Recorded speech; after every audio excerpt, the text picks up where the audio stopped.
लाडकी बहीण योजनेबद्दल एक नवीन अपडेट समोर येते। या योजनेमधून पात्र महिलांना दरमहा 1500 रुपयांची रक्कम दिली जाते। या योजनेचा लाभ योग्य आणि पात्र लाभार्थी महिलांना मिळावा म्हणून सर्व लाभार्थी महिलांना ई-केवायसी करणं बंधनकारक करण्यात आलंय।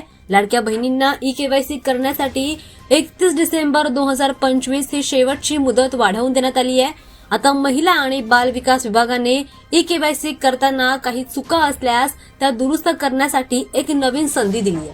मुख्यमंत्री माझी लाडकी बहीण योजनेची ई-केवायसी प्रक्रिया 1,74,00,000 महिलांनी पूर्ण केल्याची माहिती बाल विकास आणि महिला मंत्री अदिती तटकरे यांनी दिली होती। आता महिला व बाल विकास विभागाने ज्या लाभार्थी महिलांनी ई-केवायसी प्रक्रिया पूर्ण केली आहे ती प्रक्रिया पूर्ण करताना किंवा पर्याय निवडताना काही चुका झाल्या असतील तर त्या दुरुस्त करण्यासाठी योजनेच्या वेब पोर्टलवर एक अंतिम संधी देण्यात आली आहे। त्यामुळे ज्यांच्याकडून ई-केवायसी करताना काही चुका झाल्या असतील तर त्यांनी त्या दुरुस्ती करताना काळजीपूर्वक माहिती भरावी असं आवाहन देखील त्यांनी केलंय। त्यासोबतच नोव्हेंबर आणि डिसेंबरचा असा दोन्ही महिन्यांचा हप्ता एकत्र मिळण्याची शक्यता देखील वर्तवली जाते।